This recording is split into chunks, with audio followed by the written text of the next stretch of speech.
motivation, and emotion.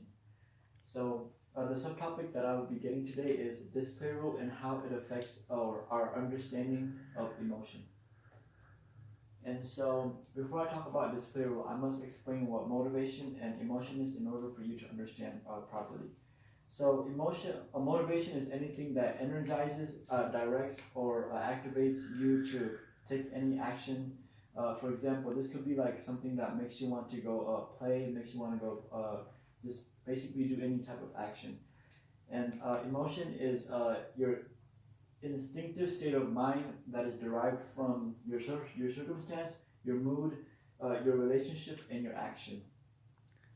And many people think that emotion is the same as feeling and mood, but they're not the same because feeling is something that is more personal and private to that particular person, but mood is so it's not the same. And mood is compared to emotion, mood lasts longer than emotion. And these two, motivation and emotion, have a cause and effect relationship because something can motivate you to act, and the result of that action can be what causes your emotion. And so now display rule. Display rule is the culture or social norm social norm on how to properly express your emotion in a particular environment. So, for example, work.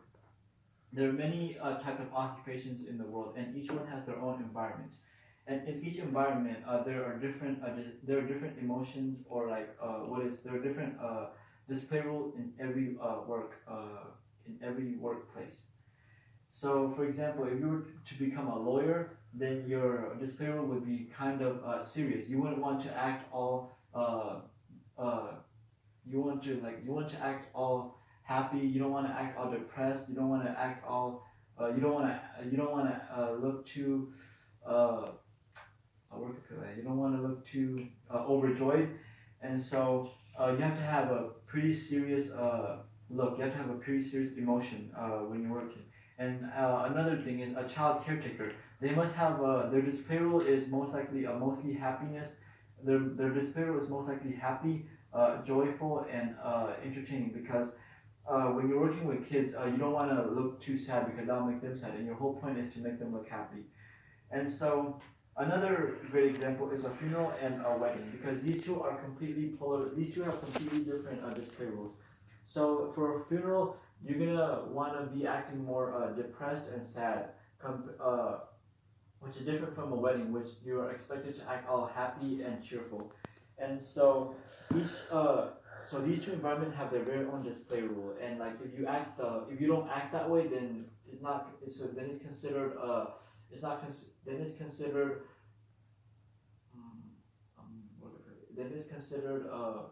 rude or disrespectful towards the event.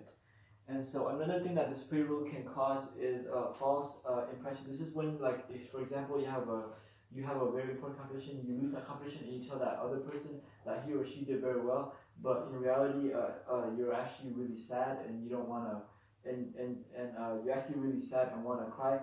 But the reason why you tell that person that he did very well is because of the display rule. That situation, that environment, that action was the right thing to do. So that is why you did it. You didn't show your true emotion. You showed your false emotion. And how does that help us understand emotion? So in order to understand, the display rule helps us understand emotion in cultures because they show us how different cultures act the way they do. They show us why they act the way they do. They show us why they show different emotions in certain places that they wouldn't show in others. And so also in public, it shows why people display different emotions in different places.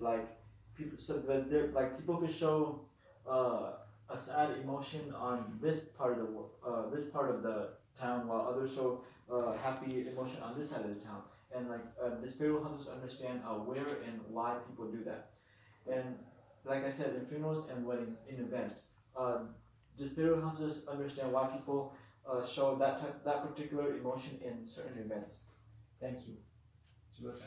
这边在哪？你不是在